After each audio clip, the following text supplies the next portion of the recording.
SMA versus EMA and which one is better? This is one question that a lot of people ask me. Like, some people say that SMA are better and some say that EMA are better, but they don't know why. So in this video, I'm going to tell you why and which one is the better indicator. Also, there is a major flaw in one of the indicator that is out of EMA and SMA, and that flaw, if identified, then can save you thousands and hundreds and thousands of dollars. So make sure you watch this video all the way to the end. Before we move forward, I want to tell you that this is the second video of the Moving Average Mastery series, and if you haven't watched the first one yet, then you can check it out by clicking the I button over here. Now, before we move forward to the part where I will tell you about which one is better, like the SMA and EMA, first let us do a quick recap of the previous video where I told you what are moving averages. So moving averages are these tools which tells us the direction of the market, and these are also called as trend riding indicators. So basically what moving average does is it helps us find the average price of the given time period, and then it displays us in the form of a curve. So this is what the moving average does. When the price is below the moving average, it tells us that the price is in a downtrend, and when the price is above the moving average, it tells us the price is in an uptrend. Now that you know what moving averages are, let us see what are SMAs and EMAs. Moving forward, I want to tell you that the main difference between SMA and EMA is the way they are calculated, because SMAs and EMAs both does the same thing. Both are trend riding indicators and both provide us with average price data. But the only difference being the formula by which they are calculated. So it is very important to understand how they are calculated, and this will help you know the flaw one of the indicator has and how does it affect our trading. So let us first see how our SMA is calculated, and then we will move to the part where I will tell you how our EMA is calculated. So consider that these were the last 10 days prices of a currency pair: 10, 20, 30, 20, 40, 30, 50, 30 and 20. Now, how would you calculate the average of all of this set? Obviously, you will add all of them up and then divide it by the number of data or the number of days. So the average here would be 290 divided by 10, which is equal to 29. So this is exactly how a moving average, that is a simple moving average, is calculated. And in this example, this would be a 10-day moving average, that is the period will be 10, as we have the prices of the last 10 days.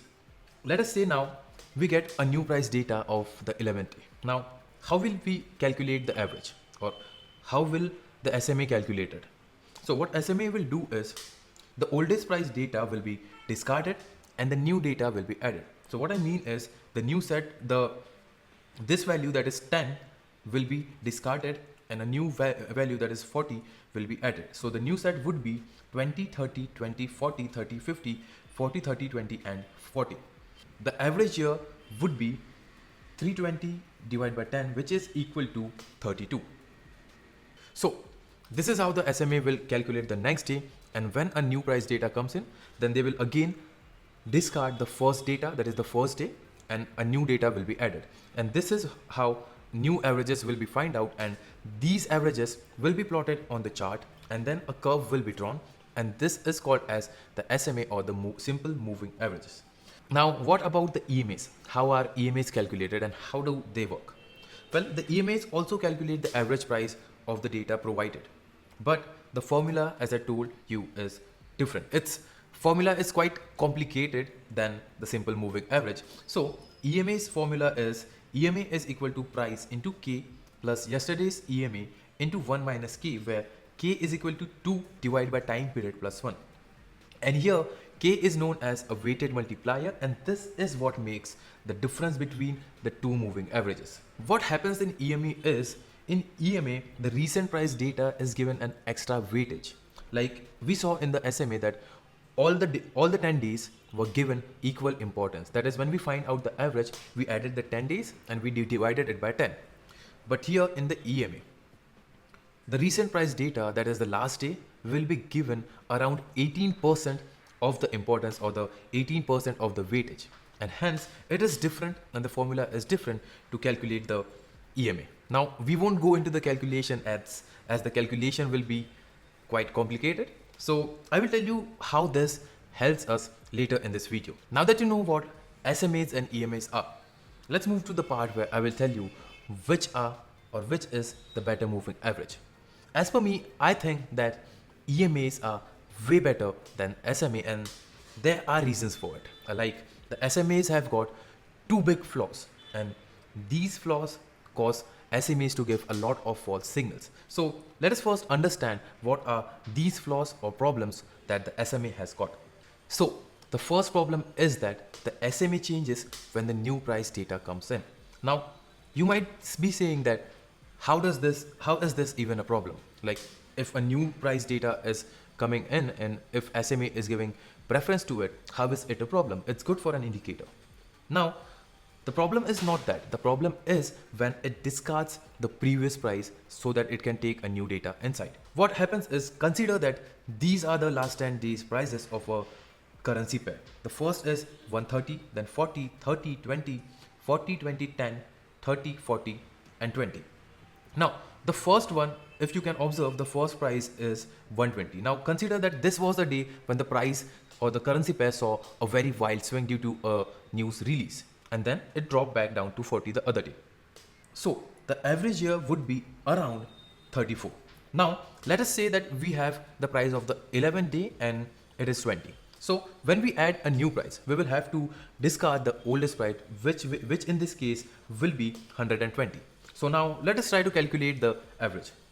So here the average would be 270 divided by 10, which is equal to 27. The previous average was 34 and the current average or the latest average is 27. Now if you compare these two values, that is 34 and 27, you will see that there is a big difference in it, because the earlier average was 34 and now the average is 27, and the moving average will think that the price or the trend is changing, or it will show you a dip. But has the price really changed? If you notice the prices of the last 2 days, it is 20 and 20. That means the prices are same. And if you even take a few past prices, that is 20, 10, 30, 40, 20, you will still see that the prices are almost the same. Like there is not a big change, but the average price is changing because it dropped out a really high price, which was 120. This price change has nothing to do with the current price, but moving average, that is simple moving average, will give us a fake signal or a flawed signal, and therefore will cause us a lot of problems.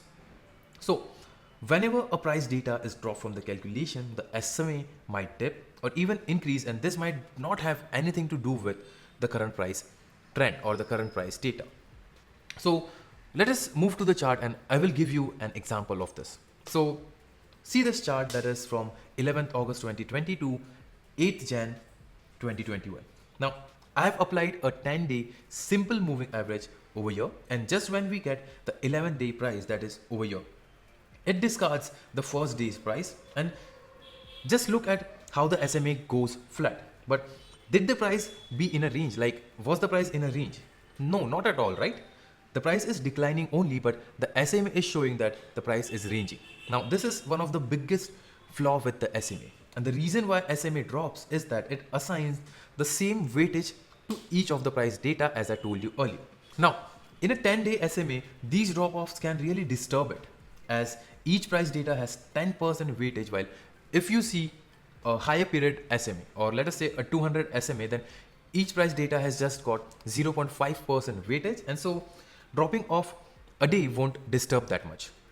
These are the two flaws that SMA has. The first one is that it doesn't give enough weightage to the recent price data, and so it is very slow to react to the recent price changes. And the second one is when it drops the oldest price data, it gives us a false signal. So SMA is like that guard dog which barks twice, when someone is approaching the house and when someone is moving away from the house. So you won't know what's happening or when to believe it, and this may cause a lot of problem. So moving forward, if SMA has got these two flaws, how are EMAs better than the SMAs? So let us try to understand this. The EMAs basically have two advantages over the SMAs. The first advantage is that EMAs give more weightage to the recent price data. And now, how is this an advantage? It helps us to know the recent mood of the market, and also EMAs are very quicker to react than the SMAs. Now, if you will compare a 10-day SMA and a 10-day EMA, you will see that 10-day SMA gives only 10% of the weightage to the current price or the recent price, and the EMA gives around 18% of the weightage to the current price. So the second advantage of EMAs over SMA is that the oldest price data is not discarded like it is on the SMAs. In EMAs, it is slowly faded away and hence it does not affect the slope of the EMA. Showing you the same chart again, but here I have used a 10-day EMA. Now, I want to ask is, did the EMA go flat after we get the 11th day's price and after the first day's price is discarded? No, that's not the case over here, and it just follows the price and is still sloping down.